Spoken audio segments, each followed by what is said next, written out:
ഞങ്ങളെ പാലക്കാടേക്കുള്ള യാത്രയിലാണ്. കുതിരാൻ തുരങ്കം വഴിയാണ് ഞങ്ങൾ പോയിക്കൊണ്ടിരിക്കുന്നത്.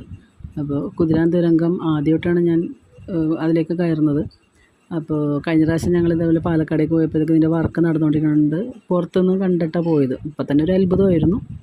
എന്തെങ്കിലും ഒരു ദിവസം ഇതിൽ കയറണം എന്നൊരു ആഗ്രഹം ഉണ്ടായിരുന്നു. അപ്പോൾ അതിൽ കയറിയപ്പോൾ തന്നെ വല്ലാത്തൊരു ഫീലാണ്. വലിയൊരു ഗുഹയിലോട്ട് കയറുന്ന ഒരു പ്രതീതിയാണ്. പിന്നെ അതിലേക്ക് നല്ല ഭംഗിയിൽ ലൈറ്റ് സെറ്റ് ചെയ്തേക്കണം. സൈഡിൽ ഫുട്പാത്ത് ഉണ്ട്. പിന്നെ വഴി തന്നെ നല്ല ശാന്തമായിട്ടാണ് വണ്ടികൾ പോയിക്കൊണ്ടിരിക്കുന്നത്.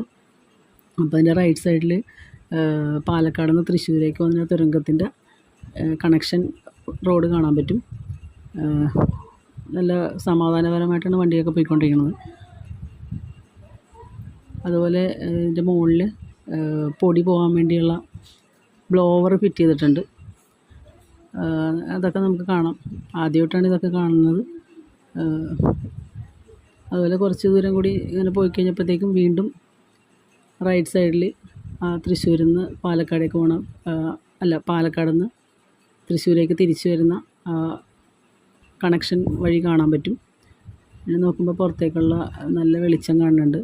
ഞങ്ങൾ പകലാണ് പോയിരിക്കുന്നത്. അപ്പോൾ സൂര്യൻ്റെ പ്രകാശം നല്ല ഭംഗിയിൽ ഇവിടെ നിന്ന് കാണുമ്പോൾ തന്നെ ഒരു ഇരുട്ടിൽ നിന്ന് പ്രകാശത്തിലേക്ക് കടക്കുമ്പോഴൊരു ഫീലില്ലേ, അതൊരു വല്ലാത്തൊരു ഫീലാണ്. നല്ല ഭംഗിയാണ്. അപ്പോൾ ഇറങ്ങിക്കഴിഞ്ഞപ്പോഴത്തേക്കും അവിടെ മലകൾ കാണാൻ പറ്റും. ഇത് ഒന്ന് വന്ന് നേരിട്ടൊന്ന് എക്സ്പീരിയൻസ് ചെയ്യണം. അത് ഒരു പ്രാവശ്യമെങ്കിലും അത് കാണണം. നല്ല ഭംഗിയാണ് കാണാൻ.